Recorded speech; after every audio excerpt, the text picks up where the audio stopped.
Good afternoon, viewers, and welcome to another program, Transforming Lives One at a Time. And of course, you can view this program every Saturday afternoon at 5:30 on the Tobago Inspirational Network or on my Facebook page, Transforming Lives One at a Time, and of course, my YouTube channel.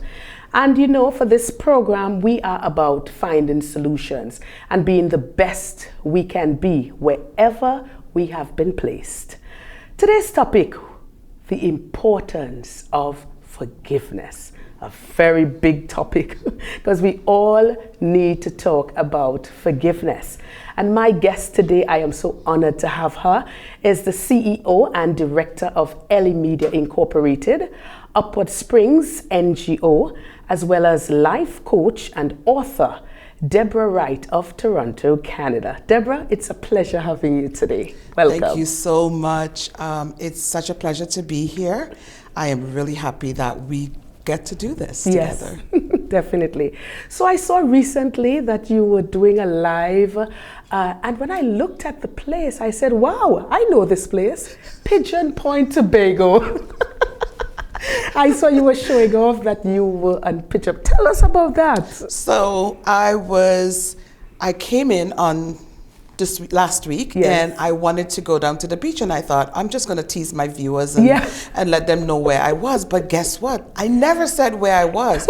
What I said was, do you know where I am? Right. You know, and a few people, they messaged me and said, this is where you are. But I never gave away where I was. I didn't want to. I just wanted to keep it a little private, but give them a sneak peek. So it was kind of funny. Yeah. Well, that is so nice. I know it's always a pleasure you taking some time off to be in the beautiful Caribbean, enjoying the sunshine, as opposed to the cold in Canada. Yes, I love it here. I just love Tobago. I love my country, Trinidad and Tobago. I love it, love it, love it. And so every chance I get, I mean, I can go to other places, but every chance I get, I'm here. Well, you know, there's a saying, there's no place like home. Absolutely. Yes. Well, Debra, let's get into it. We are talking about forgiveness. And as I was reading a bit about forgiveness, the writer was saying that forgiveness involves willfully putting aside feelings of resentment towards someone who has committed a wrong, been unfair or hurtful, or otherwise harmed you in some way. Which brings me to my very first question. When you decide to forgive someone, is it for you or the person you feel has done you an injustice? And why is it so critical to forgive? That's a very good question. Now, forgiveness is not for the other person. Forgiveness is for you. Forgiveness is an act that you take actually for yourself. You are giving yourself the gift of freedom. Because when you hold on to unforgiveness, the only person that you're hurting is you. Wow. Nobody else. And a lot of people don't realize that when you don't forgive, everything that you do is hampered because you haven't been able to let go. So you see situations through one lens, and it's not necessarily so. So you need to forgive, not for them. You're not giving them a pass. It's none of that. You are forgiving for you.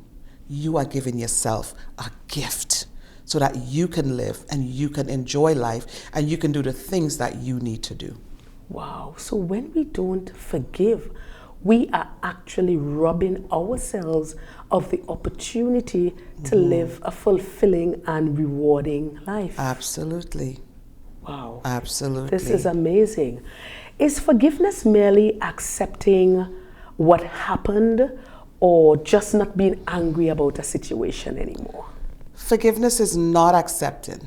There's no acceptance in what the person has done to you, or even what you have done to yourself. It's not about acceptance. Forgiveness is merely letting go, choosing to let go of that pain that has really harmed you. So it's letting it go. You're not accepting. You're not just saying that, giving a pass to that person that has done you wrong. Because let's face it, they did you something wrong.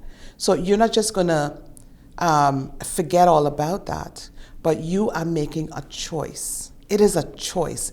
In life, we have choices. And if I choose to not forgive, remember what I said, I'm hurting me. I'm hurting myself, not anybody else. And if I could share just a little bit, for me, how I got to this point is because, how much years is it now? It's about 11 years ago, I went through a divorce. After being married for 25 years, I found myself in that place where I was 46 years old. I was married since I was 21. And here I am at the end of a marriage, 5 children, 3 alive, 2, having miscarried them pretty midway pregnancy. And here I was having to start over.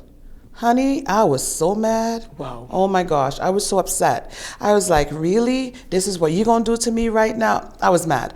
But after going through that season and God allowing me to go through the process, I had to leave my home. I left my children. I mean, they were old enough to be on their own, but I left them and I came back to Trinidad and Tobago.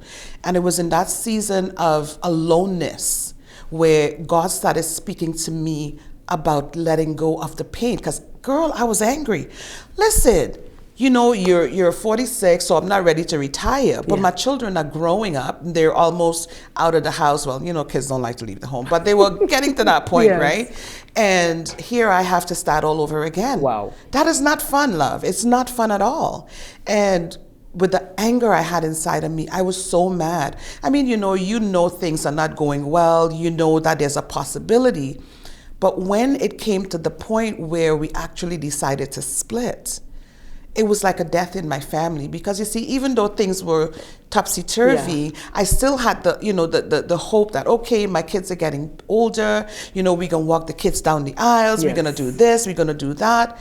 And I felt that was robbed from us. So think about that, and think about the feelings you go through, having, gone through that sort of life. And I was like, God, I can't take this anymore. I was really hurt. I was upset. I was mad. I was like everything. But when God started to deal with my life, he started bringing me to things that I just needed to let go of. Says, you got to let that man go. Wow. You got to find peace in letting him go. Mm-hmm. You could be mad as hell, but you're going to have to find peace in letting him go. And eventually, it took me 1 year and 2 months actually to go through that process. And even when I went through that process, there were times when I saw him again, and I realized I still got to go. I still got more to go. Yeah. And, but the process of being able to work through it, I wrote, I cried, I prayed, I spoke to people. And eventually I saw God rolling back the pain. So I was still sometimes upset, but I saw the peace of God. And then I started to blossom like a butterfly. The butterfly goes through that metamorphosis, right? It goes through the caterpillar stage, and then it eats and eats and eats, and it goes into that cocoon. And I felt that when I was in Trinidad and Tobago, I was in that cocoon. I was there. I'd eaten, I was crying, I did all the things I needed to do. But when I got into that cocoon, I started to just be there. And that's where I laid it all out. I even forgave myself for things that I had done to myself. I forgave myself for knowing that, hey, you saw certain things before the marriage. But because, you're young and you're in love and all of that, right? I had to forgive myself. And eventually, I started to bloom like that butterfly. I started to put the feelers outside. And then the wings started opening up. And then I realized, hey, Deb, you're looking good, girl. Wow. Because in that time, I lost weight. I was working in Trinidad. I lost weight. I started to feel like myself again. That young woman that I was before, I felt good. Yeah. And, it was that reason. It was for that reason that I am where I am today. See, in the moment, the pain of what I had been going through was rough. But when I looked at it later on, I realized that even in that time, God was using that situation for my good. And once I let go of all of that mess and all of that pain, and forgave everyone around me that, you know, had wronged me, or even I had wronged. And I was like, God, I feel so light now. Wow. And I'm so grateful for him putting me through that process. I had nobody to do it with. It was me and God. And, you know, that's why I do what I do now. Yes. Because it's not for anybody else, it's for you. So what I'm hearing is that you had to make a conscious decision that the road I am heading down, how I am feeling, how my life seems to be in such a turmoil, I need to do something to ensure that this is just not the end of my life. Absolutely, You my had dear. to make that, you had to be intentional. Absolutely. You have to be intentional. You can't go into this just haphazardly. Yeah. You have to be intentional about what you want. You have to be intentional about where you're going and the results that you want to see. Now, did I know what I wanted to see? Did I know where God was taking me at that time? No. But once I started walking and putting one foot in front of the other and going through my process, I knew, because there's something my father told me years ago. He said to me, he said, Deb, you belong in front of the TV. You belong in front of a crowd. I was like, whatever, Dad. Yeah. But you know, I've lived to see that my father was right. Wow. That now I'm in front of the camera. I'm in front in an audience. And that is not boastingly. It is just saying that had I stayed in that marriage, I won't be here. It's sad, but it's true. Yeah. Because sometimes you and your spouse or whoever, they don't understand the calling on your life. Not that I wanted a divorce. I wouldn't advocate for divorce. But what I'm saying is, with our situation that we found ourselves in, had I stayed there, I won't be here. Wow. So what seemed like a bad thing was actually for my good. And by me accepting and acknowledging what I was going through, God allowed me to now blossom and be me, Debra. Wow. This person. I don't apologize for who I am. And that's not being like bossy. That's not about that. It's not about, as they say, feeling yourself. It's not about that. It is about understanding your purpose and your position. I know who I am in Christ. I know who I am as a woman, as a mother, as a wife, as a friend. I know who I am. And it was because of the work that I had to do. Forgiveness is what really pulled me on the other side. Yes. Well, definitely the name of this program, Transforming Lives One at a Time. And based on what you have been saying, your life was indeed transformed. Yeah. And now, as your life has been transformed, we are now seeing a ripple effect, because you are now in a better position to help thousands because of that one life being transformed. Yeah. And I always say, never underestimate the power of one. Yes. Because many times we look at persons and say, oh, this is just one person, how can, but that one person, the story of that one person can catapult thousands into their purpose and into their destiny. You know, it is evident that we cannot speak about forgiveness without speaking about the origin of forgiveness, as spoken in the scriptures, as the scripture clearly states that if you don't forgive men of their trespasses, neither will our Heavenly Father forgive us. It also speaks of abandoning all animosity and hatred, and of course holding no grudges. Just how detrimental is unforgiveness to us, and how does it affect the mind and the body? Unforgiveness is like cancer. As a matter of fact, it is proven that unforgiveness can cause cancer. It's been proven many times. I've looked at research from Johns Hopkins Hospital. I can't remember the person exactly who wrote it, but I've looked at some of the research from Johns Hopkins, and they were talking about some of the things that are caused from unforgiveness. So one of the things I like to say to people is that unforgiveness has friends. It has a lot of friends. Listen, so let me do this analogy. if we have a tree, that tree has roots, right? There's a trunk, there's branches and leaves, and then there's fruit. With unforgiveness, something started at the root. So let me talk to that young woman that say she was raped, right? That man that raped her caused that root to have a memory. So that's her root cause. This is what happened to her. And the more that she holds on to that and never lets it go, that tree will grow up and it will always have the memories of what happened to her if she never forgives.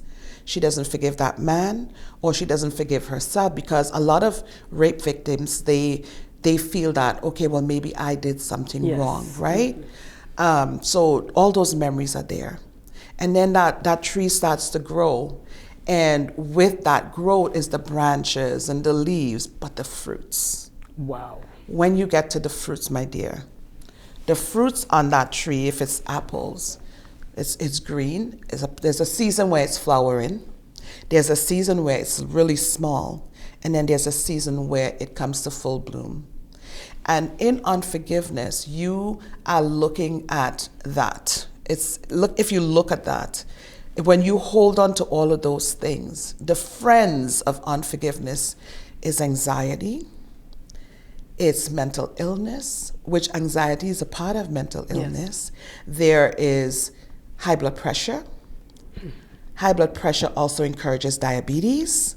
There is cancer and a lot of other diseases that comes from being in a state of what you call that, not forgiven, but there's another word. There's another word that goes with that, resentment. Resentment. And all those things it affects your mind, yes, but it also affects your body. So if a person is living in that place of resentment and unforgiveness, the things that can happen to you is not good. It makes you unhealthy. So when you start letting go of those things, when you start shedding those things, you realize that anxiety starts to go away. I struggled, and I am not ashamed of this. I struggled with anxiety for years. Wow. I had to take medication for anxiety. There was a point in my life I would not drive. I was afraid to go in the car.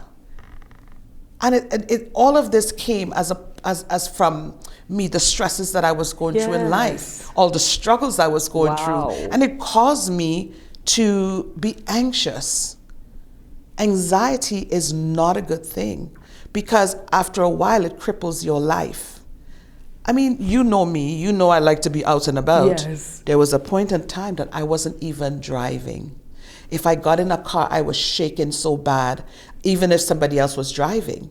And all of this stemmed from, the hurt and the pain. So I didn't realize that I had to forgive. At the time, I didn't realize. But after I started going through that process, I realized that, all of these was a part of me holding on to the resentment, that happened in my life. Wow. Yeah. I think we have not come to the realization of just how critical unforgiveness is. We need to have the education. Yes. Because without that, we would just think, okay, somebody does you something, let me just forgive this person, all right, fine. Or, no, I'm holding on to it.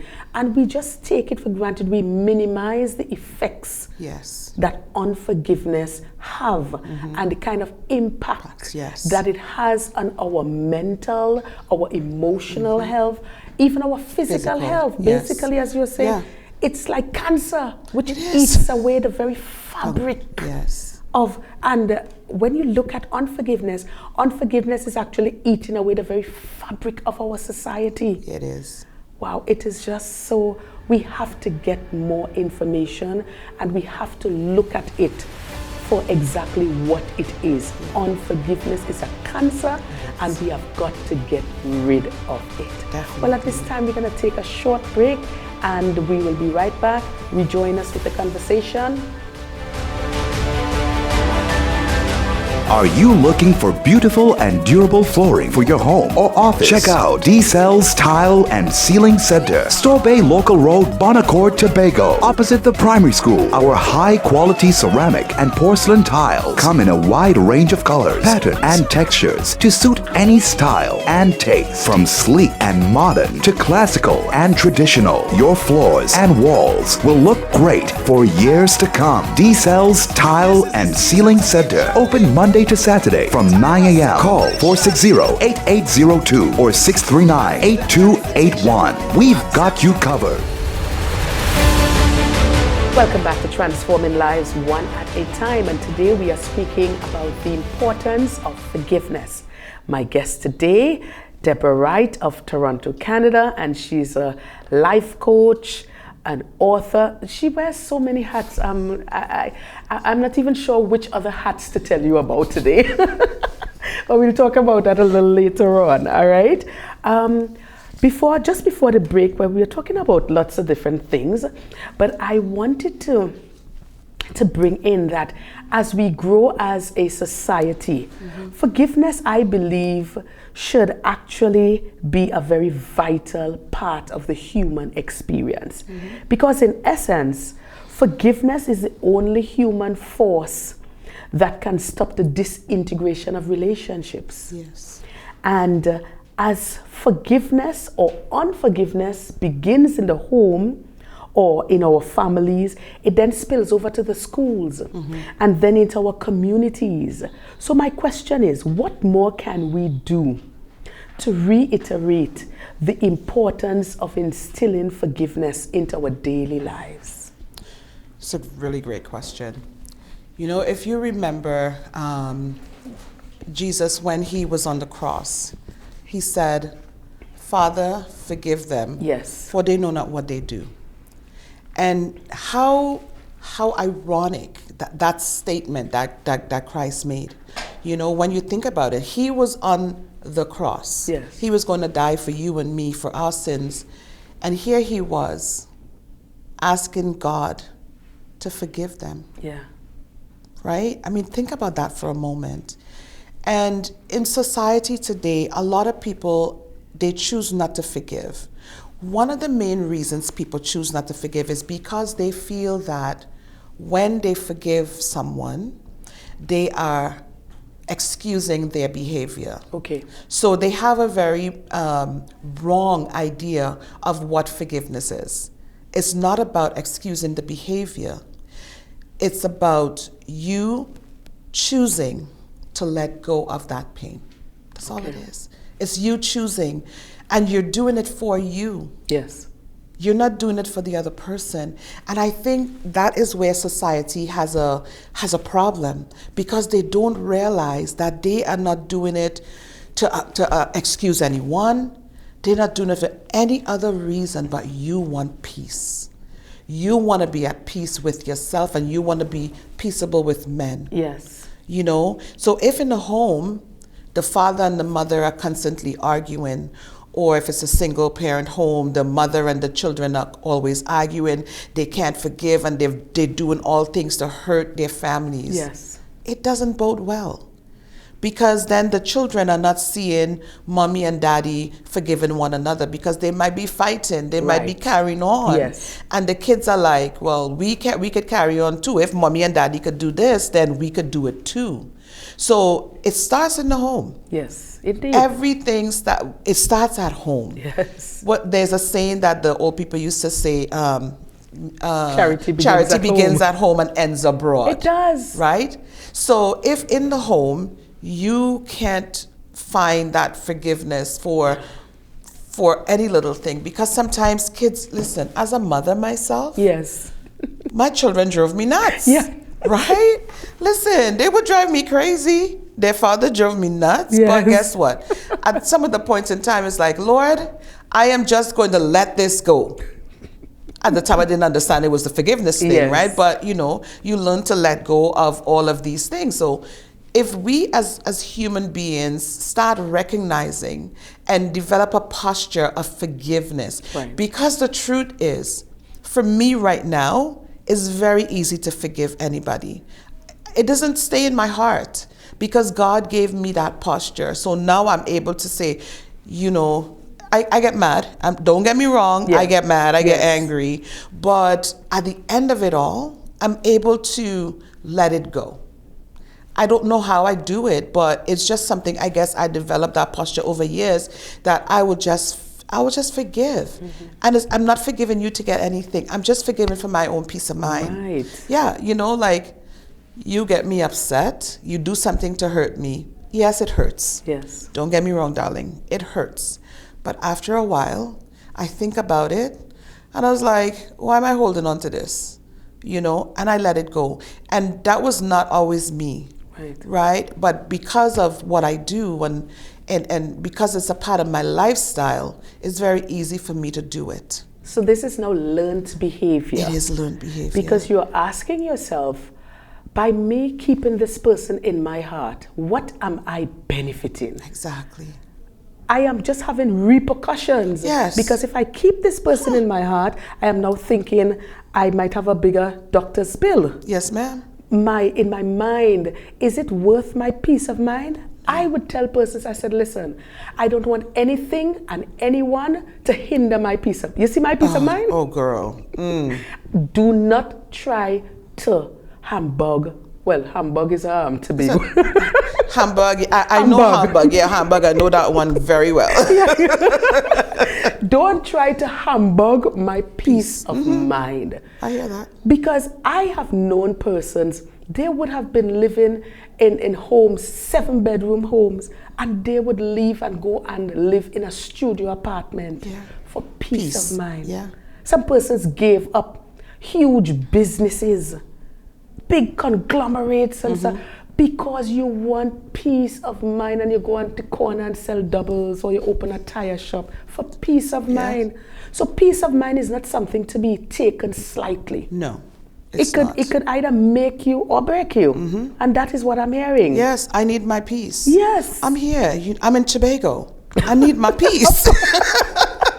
When I feel overwhelmed, girl, I'm looking for the next flight out. I'm coming to Tobago. I hit Trinidad and I stay for a couple of days, and I'm like, see you guys. Straight Tobago. Because when I come here, Pigeon Point. Pigeon Point and Swallows, girl. Pigeon Point and Swallows. That's my beaches, okay? But the truth of the matter is, you are forgiving for your peace of mind. Yeah. And if our society would understand that in forgiving, you're not condoning. Right. I think a lot more people will understand and will practice it, because it's for your peace of mind. It is for your healing. Yes. It's not for your hurt. Because you can like I was listening to, I'll call his name Tyler Perry. I remember one movie, I don't really watch it much anymore, but Tyler Perry, he said about forgiveness, he said, if that man hurt you so bad, he said, and you get into a room with that man or woman, and when you see them, you want to beat them down some more, you know you did not forgive. Right? That's a trigger there. That's a trigger. So there are triggers in, that will cause you to think that you didn't forgive. You forgive. Like I said, it's a process. But you forgive them, but sometimes the triggers come at you, and it's like, oh my God, really? Yeah. And if you didn't, you want to go beat that person down, girlfriend. Because you still got work to do. Sometimes it's a song. Yeah. Sometimes it's a smell of a particular cologne. Yes. Oh my gosh. Or a particular food. Oh my gosh, so much. Girl. But we cannot. I'm sure you've heard on several occasions, I forgive you, but I just cannot forget. Can one truly forgive and forget, or is this wishful thinking? It is wishful thinking. Okay. Honestly, the only person that forgets is God. He said, I will remove your sins into the sea of forgetfulness. Okay. Only God will forget. Because I forgave. But did I forget? No. And nobody forgets. Okay. You can't. We are human. Yes. In this life that we live, we are human. We will remember things. So if somebody did you something wrong, you forgive them, but 40 years down the road, something will come up and it will pop that memory in your head. It is how you react to that memory. It's how you react to that memory that will tell you that I have a little bit more work to do. Yes. You don't forget. What I have been through in my life is what I use to help other people. So sometimes the things that hurt you, I use as stepping stones to your greatness. Yes. And I know I said this before to you, heard me say this. It is a stepping stone. So all of the things that have happened in my life, I have now used it as a stepping stone to catapult me, like you like to say, to my purpose. Yes. You know, I wrote a book called Pursued by Purpose. It's an anthology with a couple of other people, but I wrote that book Pursued by Purpose because when I looked at life and I realized where God took me from, I was like, in everything that was going through my life, God was pursuing me for a reason. So the divorce, even though it was hard, it was actually putting me on that threshing floor, that it would take out the things that God didn't want, all the drawers that he didn't want, all the unforgiveness, the bitterness, the anger, the everything. And then what he did was, you know, there's a song that says, purify my heart. Yeah. You know, refine us fire. For a season, everybody was asking me, Deb, can you sing that song? We recorded it. It's a recorded song that somebody else's song, but I recorded it. Yes. And I heard myself singing that song. And you know, I refuse to sing that song now. Wow. Because while I was singing that song, I was actually on the threshing floor with God. He was like really, you know, he was beating it out to me, right? But once that is done, you come out as fine gold. And yes, I do remember. So I will tell people, no, you won't forget. You will forgive, but you won't forget, because as humans, we are not God. Of course. As humans, we remember. Yes. Our cells have memory. It stays in our mind, but it's how it affects you, right? If it affects you in a negative way, then you know you still have some work to do. Yeah. Well, Debra, I know that we cannot separate hurt, grief, and disappointment from unforgiveness. They all have a part to play with that. Because as we are fully aware, hurt comes from a breakdown in a relationship, whatever kind of relationship that is involved. Whatever type of relationship. And as you speak with some persons, they will tell you that the hurt and the pain, it is so deep that it is almost impossible to forgive. Let's talk about that. That's heavy, you know. Yeah.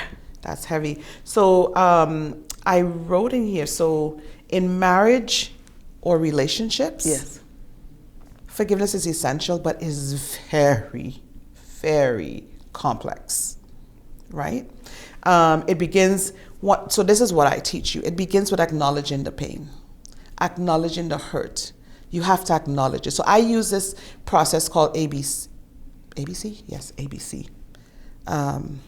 So it's acknowledging, or ARE, sorry. Acknowledging the pain. Yes. Being able to release the pain.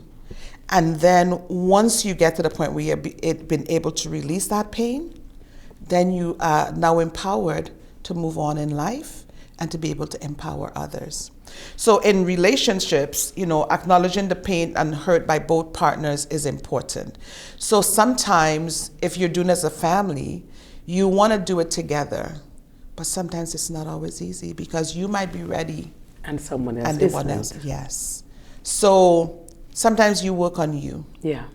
Always work on yourself, because doing it together isn't always the way it will work out.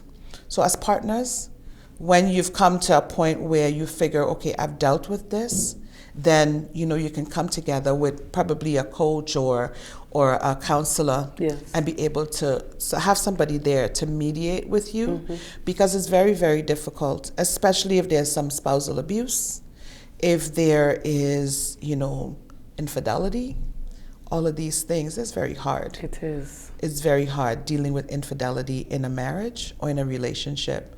So the spouse that went out and committed the act, he can't expect, or she can't expect, that their partner is ready.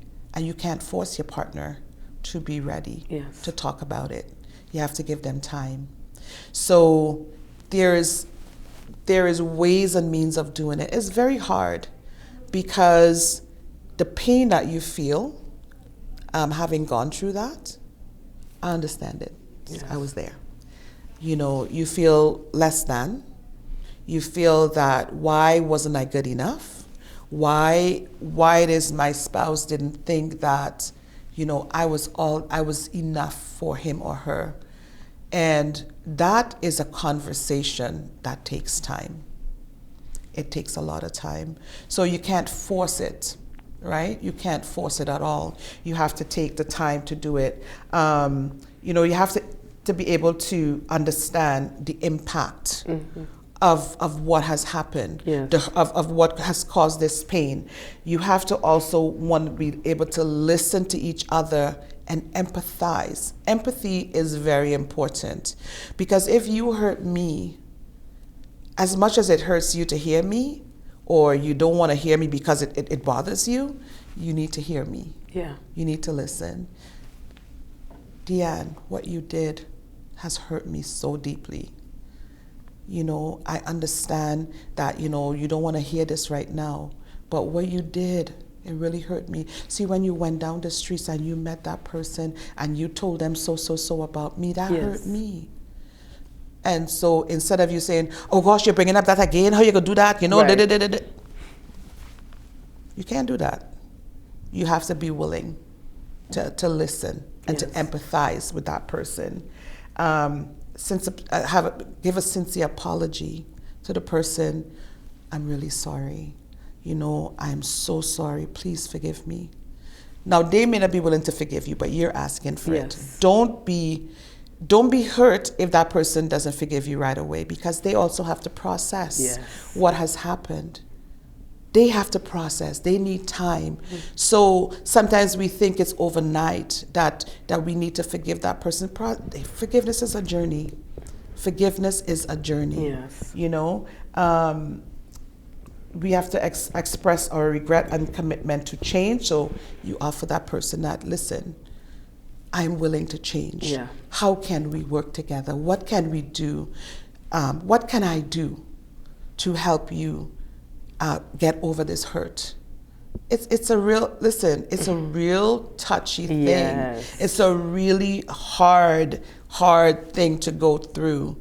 But once you go through it, you'll be all right. You know, it takes a while, but you'll be okay. Another thing is choosing to forgive is a decision. Releasing bitterness, while building trust anew, because you have to rebuild trust. Yes. Trust, once broken, is very hard. Very, very difficult. To renew. It's very hard.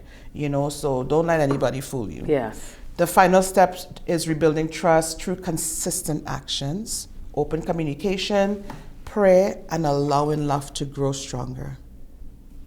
God is there. Yes. If you have a relationship with God. For the people that don't have a relationship with God, they have things that they can do as well, but that trust is important. You know, maybe they might go to a counselor and talk, right? So as a Christian woman, I can always turn to God. And, you know, but I mean, I speak with people that are not necessarily followers of Christ. Right. And so they may not understand what I'm saying. So I could say to them, well, look, you have me to talk to, or you can find someone else that you trust, that you can share what you're feeling. Yeah. And you can also share with the person that hurt you, but not in an accusatory manner. Yes. Because if you go accusing, that's looking for bacchanal. Of course. We in Trinidad and Tobago, so I could say bacchanal, right? That's looking for fighting, you know. So those are some of the things. When it comes to parents and children, you know, you talk to your child. Let me tell you something. I have 3 grown children. And when I took off and I came here, my son was mad at me, okay? He was mad at me, and I had no idea. He came with me to the airport and everything, and he was fine, but he was mad at me.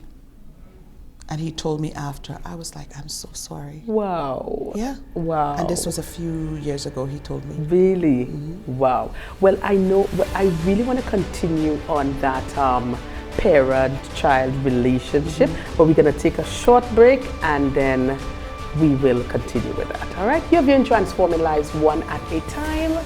Stay with us. Are you looking for beautiful and durable flooring for your home or office? Check out D-Cell's Tile and Ceiling Center, Store Bay Local Road, Bonaccord, Tobago, opposite the primary school. Our high-quality ceramic and porcelain tiles come in a wide range of colors, patterns, and textures to suit any style and taste. From sleek and modern to classical and traditional, your floors and walls will look great for years to come. D-Cell's Tile and Ceiling Center, open Monday to Saturday from 9 a.m. Call 460-8802 or 639-8281. We've got you covered. Welcome back to Transforming Lives One at a Time. We want to continue talking about as it relates to family and family relations, parent to child, siblings, or interacting with other relatives. What are some coping mechanisms that are helpful in bringing family members to the point of embracing forgiveness? Talking is always something that you need to do. We always need to communicate. Communication is key.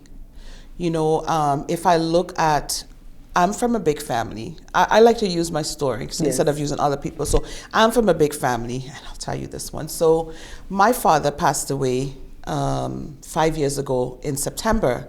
And I remember the day that he passed away, my siblings and I, we were like just, you know, we were sad and we were upset. But there was something that was just brewing, and I was just mad about it. I was mad. And I called my mom, poor woman, your husband just died, and here your children are bickering back and forth. And I said, Mom, this is enough. I can't do with it. I can't deal with this. Daddy just died, da-da-da. And my mom's, one of the things she did, she just called everybody together. And we spoke about it. Yes. And to this day, we're good. Wow. Yes. Open communication. Yes. Don't sweep things under the rug. If you and a family member are having issues, it's better you deal with the situation instead of letting it fester. Yes. Because that festering is what causes more and more chaos and conflict. So being able to stop, talk about it, call a meeting, you know, whether it's with your children. Like I said, I apologize to my children. Right. If I know I was wrong, I apologize to my children. I'll apologize to my husband. I'll apologize to anybody. My friends. I work with another lady. She's one of my greatest friends. And sometimes in the process of us working, I might forget something because trust me, I'm not that young anymore. Sometimes I forget, right? And she's like, Deb, come on now, you forgot so. I was like, girl, I am so sorry. I'm quick to tell you I'm sorry. Yes. And that's something that a lot of people don't know how to do. Say sorry. Yes. You know, sorry goes a long way. The magic words. Yeah, sorry. I am sorry. I mean it. Of course. I'm sorry. Why is it so difficult for us to say, I am sorry, I am sorry, what I did was wrong. Yeah. I hurt you. Mm-hmm. You were hurt because of my actions, yeah. and I am sorry. Yeah. And that alone, girl, it's a soft answer that can turn away wrath. Yes, and people don't want to do it because everybody wants to be right. And pride. Mm-hmm. Pride. Yeah. But it takes an adult to say, I'm sorry. Hello there. Yeah. Yes. Yes, definitely. Be an adult in the room. Come on now. You know, individuals after a conflict of some sort would often say, well, I am not the one to be blamed, you know. I am the victim here. This person hurt me. This person caused me great emotional pain and grief. They do not deserve my forgiveness. Just give us your input on a scenario like that, because they have made up in their mind, I am not forgiving you. I'm telling you, oh man. In conflicts, it's common to feel like that. It's common to feel like a victim and resist forgiveness. However, when you're deeply hurt, you're not thinking about anything else but trying to be the victim. You might be the victim, but why do you want to be a victim? It's a situation that happened. I'm not a victim. I never call myself a victim. Why? Victimhood is not something that you want to play. Don't drop the victim card. Right. You know, clinging to the blame, it keeps individuals emotionally bound. So instead of playing the victim or acting like that, you go to the person and said, listen, what you did, I did not appreciate it. Yes. I didn't appreciate that. I'm not looking for you to tell me you're sorry, but just acknowledge the fact that you did something wrong. Yes. Just acknowledge it now. Of course. Acknowledge. And then, you know, later on you can deal with that. But what a lot of people do is they are wrong and they are strong. Yeah. And then the other person, instead of looking at, because sometimes a person may do something to you and they don't even recognize it. They don't recognize it. So sometimes just having a conversation. And we take offense so easily. Offense? Sometimes well, that is an entire program by itself, that word offense. Because we are offended by so little things, insignificant things to that person, but it is significant too. Yeah. Yeah. That. So what we need to do is to shift from the blaming. Yeah. You know, shift from the blame game, you know, and go towards healing and sometimes not reconciliation. You know, there was something I was going to say to you earlier. People think that once you forgive somebody that you have to reconcile. Exactly. You don't. You do not have to reconcile with that person. If that person was a perpetrator of, say, abuse, whether it's physical, sexual, or whatever abuse, you don't need to go back and reconcile with that person or reconcile with that person. And a lot of people confuse forgiveness and reconciliation. Yes, indeed. Reconciliation is not necessary unless it's your child or your husband or stuff like that. In that respect, reconciling. But if it's someone that you don't need to reconcile with, don't. Sometimes the person that has hurt you is gone. Wow. What do you do? But you're still holding that person. Yes. They're gone. Right? Definitely. How do you handle that? That's a different scenario. It's a different scenario. That's a different conversation. Yes. And I'm certain that you have been asked this question countless times as we begin to wind down a bit. Why is it so difficult for persons to forgive generally? And how can persons really reach to that place of true forgiveness, wanting to forgive? Wanting to release that person and move on with your life. Yeah, forgiveness, people don't like to, people think it's a difficult task. It really isn't that difficult if you understand that the person that is in prison is yourself.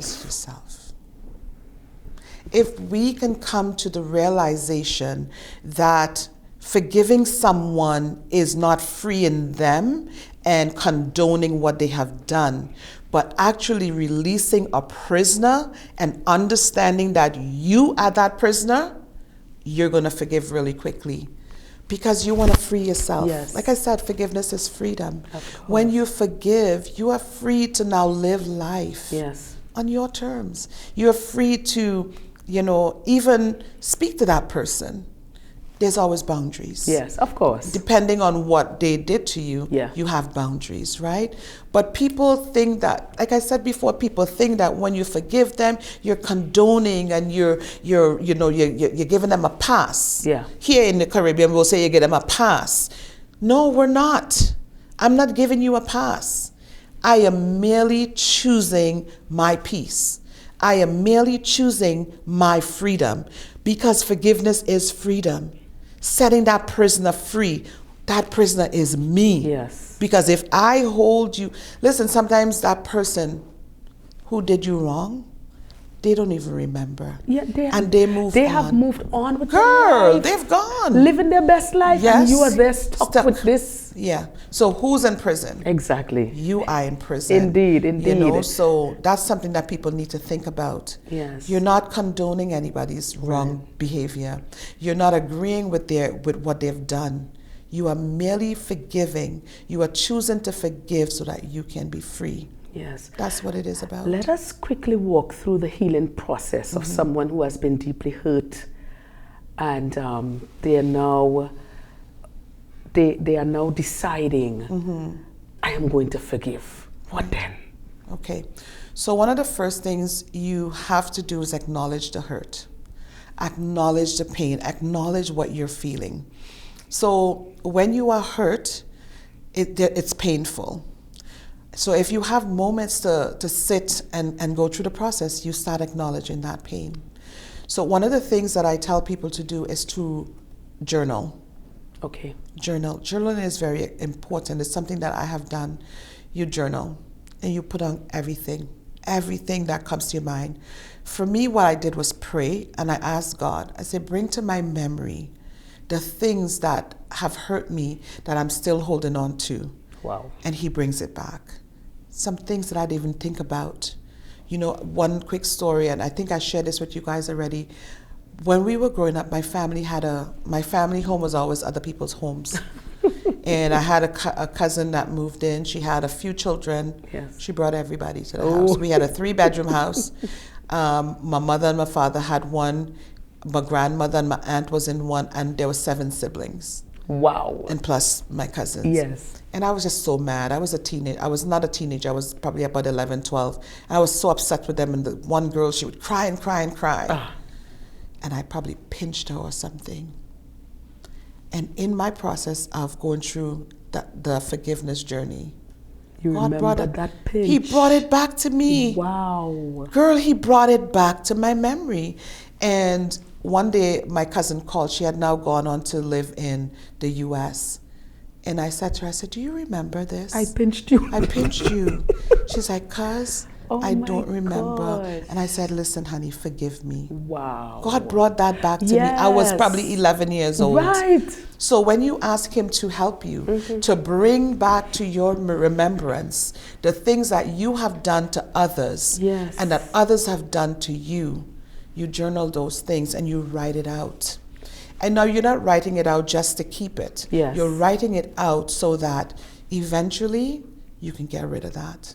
Because what you're doing is you're freeing the real estate in your mind. Yes, yes, it's yes. real estate that is precious.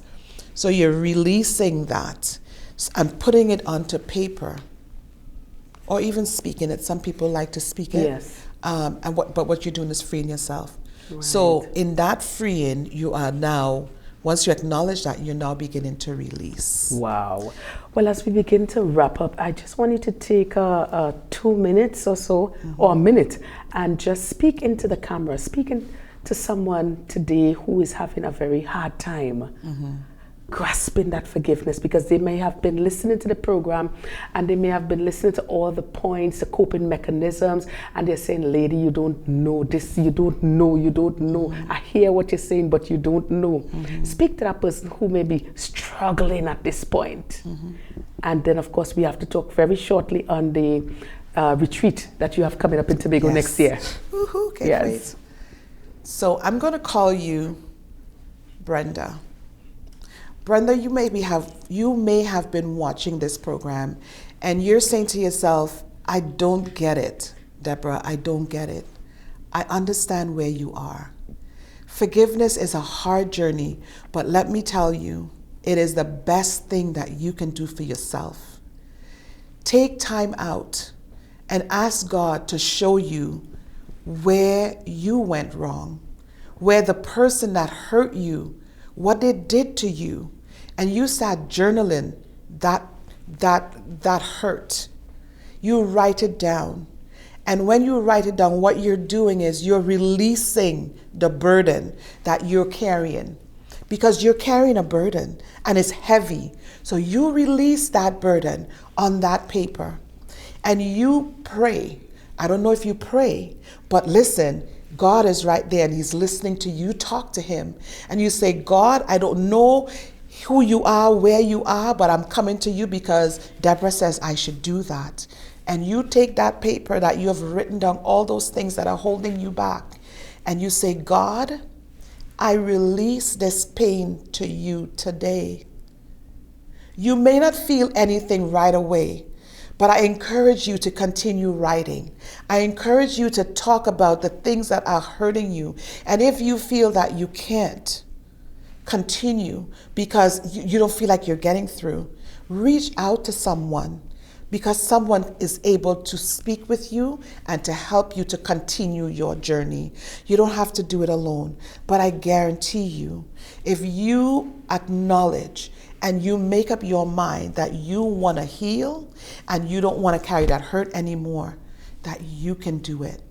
Brenda, you can do it. God's got you. He's got you today. Take care. Well said, well said. Well, just take about 35 seconds to tell us about the next year, Healing the Heart Retreat. And of course, I was a part of it this year, and it was awesome. You don't want to miss next year. So just tell us about that and how persons can contact you as we wrap up. So Healing the Heart Retreat, there's a twist for 2025. We are going to start in Trinidad. Okay. We are going to start in Trinidad, and we're going to be in Tobago for 1 day. All right. We will be here. Trust me, I'm not forgetting Tobago. Okay. But you can meet us. You can find me at @the_Debra Wright on Instagram. I will be posting everything there, and you can also find me on Facebook at Debra Wright. So that's DebraWright. You don't want to miss it.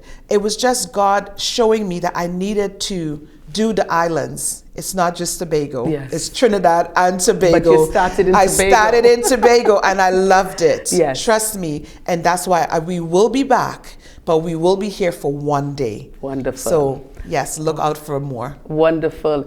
Well, folks, this is how we bring a wrap on today's program. I want to thank my guest, my beautiful guest. Oh my gosh, my friend. Yes. Oh, life coach and author from Toronto, Canada, Debra Wright.